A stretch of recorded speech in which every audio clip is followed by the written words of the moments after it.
Okay, so today we will discuss about chapter 8 and we'll see what this chapter talks to us mainly. So in chapter 8, basically we understand that jargon is compelled to, or like he's interested in, and also he is influenced to go and see the holy place, which Chinnadore, or the bearded man, talked to him about. So jargon goes to see this holy place, which is abandoned at the moment. So it's an old temple, not used at the moment, and also people are not coming. It's almost like half jungle area. So Chinnadore talks about a lot of things when they are going into this plot of land. Chinnadore talks, for example, about his master, about his service, his simple life, and also about the unfinished work at the temple site that he would like to have finished before his death. So if I give you further examples, Chinnadore tells that his master was such a good person who had devoted all his life to the development of the temple for the holy service, and also he has actually adopted Chinnadore probably because he did not have parents. And at that moment, Jagan even wonders maybe Chinnadore was a child, kind of an illegitimate child of the master. So his imagination also goes wild while talking like that. And also, the bearded man or Chinnadore talks about the service given by the master, how he talked to the people, how he tried to develop the temple, how he made lots of statues, and he makes some interesting comments also. That is, most of the time when a statue was made, there was a defect made or a weakness was created, right? Because in order to save the statue and save themselves from evil life. And also, especially Chinnadore talks about a particular statue, which is referred to as the statue of goddess Gayatri, which was down under the pond, under the water, and he has an idea to resurrect it or like make it nicely and put it up and make all the work in the temple start again. So there are quite a lot of unfinished work, and Jagan is still like, wondering, is this man telling, the true things? Is he going to push me to the pond when I'm trying to help him to get the, the kind of slab, the rock out of the pond, right? And there are fruits around, trees around, and there are so many animals, creatures. So he's thinking about quite a lot of things while he's having a walk in this plot of land. And anyway, Chinnadore does not stop talking and does not stop influencing or trying to influence Jagan as well, because his ultimate target is that before he dies, he wants to finish the construction work, the work of the statues, and bring back the glamour and the fame that this temple had earlier.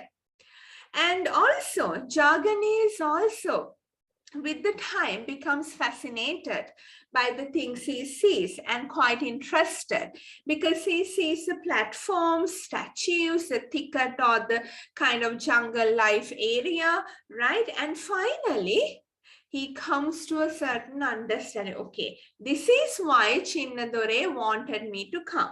So let's see, why is that? And so these are few pictures of statues, very common in the Hindu culture.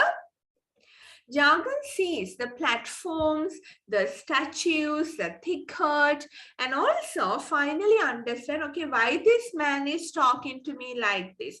Why is he showing all this to me? Why is he spending such a lot of time for me? What is the reason? The bearded man wants Jagan to buy this plot of land and install the statue of the goddess and gain the earlier prestige or the fame and the good position of the place back. Jargon is actually, in the eyes of the bearded man, the only person who is capable of doing this, because jargon has money, right? Simply because jargon has money to buy this plot of land. On the other hand, now Jargon's mind is also, wondering what to be done. On the other hand, an old person like Jargon needs a retreat, kind of, a place where he can go and live peacefully to spend his old age without troubling the young children anymore. So that is the main idea actually even Chinna Dore wants to put into the head of Jargon. So he continuously tells that, Jargon, you should think about this. It's a good idea. So Jargon is also quite influenced by what Chinna Dore says. So that is one of the main things that is happening in the chapter. And also, there are some very important factors when it comes to this novel, right? So these are the important factors. They are basically, this novel is actually having sort of, some important references to other novels that Jargon has written. Now, Jargon has written quite a lot of interesting, famous novels and children's books as well. All of us know about Malgudi Day, Swami and Friends.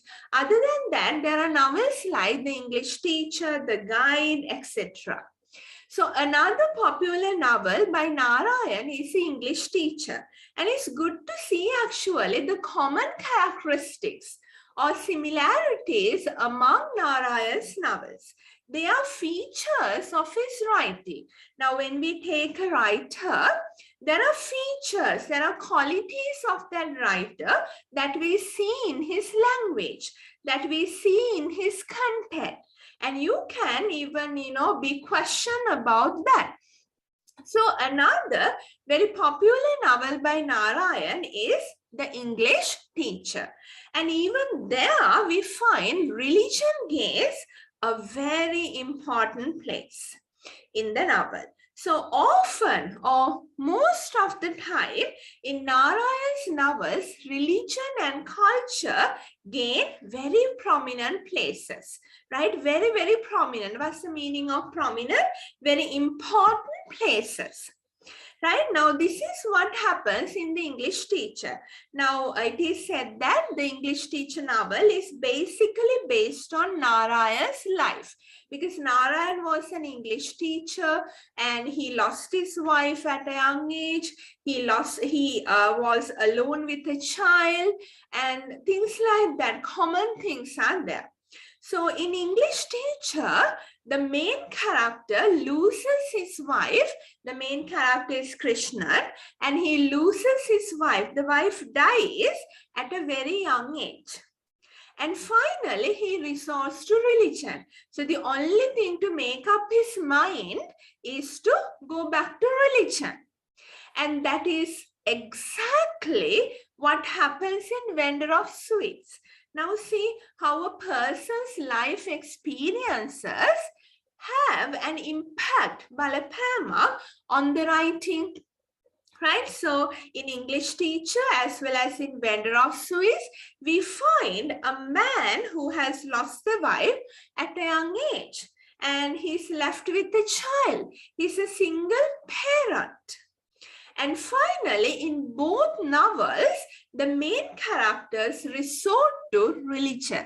They think that religion brings consolation, or solace. That is exactly what we see in Vendor of Sweet. This shows the impact, Balapam, or influence that Narayan's real life experiences had on his writing, because he lost his wife at a young age and was left with the child also.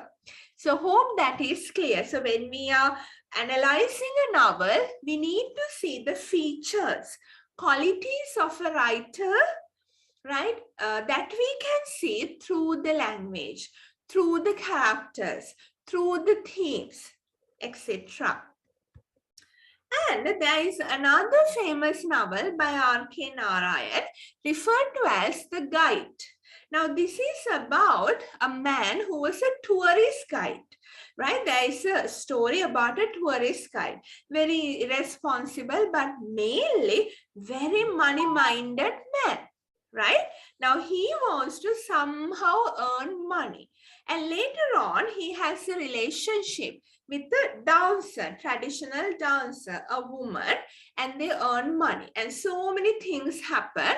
And finally, this money-minded, irresponsible young man gives a lot of importance to religion and becomes a totally different person, a hermit. So let's see these points. Another famous novel by Narayan is The Guide. According to that story, the money-minded guide finally resorts to religion. And it is another proof of Pukirima of Narayan giving much prominence or importance to religion in his novels. Thus, spirituality, Adhyatmika Bhava, is a common topic in his artistic work. So spirituality, right, or religion become quite a common thing in most of his books. So hope that is clear. Now, when we are writing our answers, most of the time we have to enrich our answers, show them better, than the other points which are commonly brought out by most of the students. So there, if you get a question on, comment on Narayan's style of writing, comment on the common themes that Narayan talks about, comment on the common features, common aspects, Patikadaval, in Narayan's writing, then we can refer to references like this. Other books in English Teacher, in Guide, how common themes are taken. We find the same thing in Vendor of Sweets. So like that, chapter 8 basically talks about our main character, our protagonist, in a sort of a transitional period. Should I buy the land? Should I give the money to Marley? What should I do? Should I be away from all this? Life is monotonous, so boring. What am I up to? What should I do? So a stress jargon is what we see in chapter 8.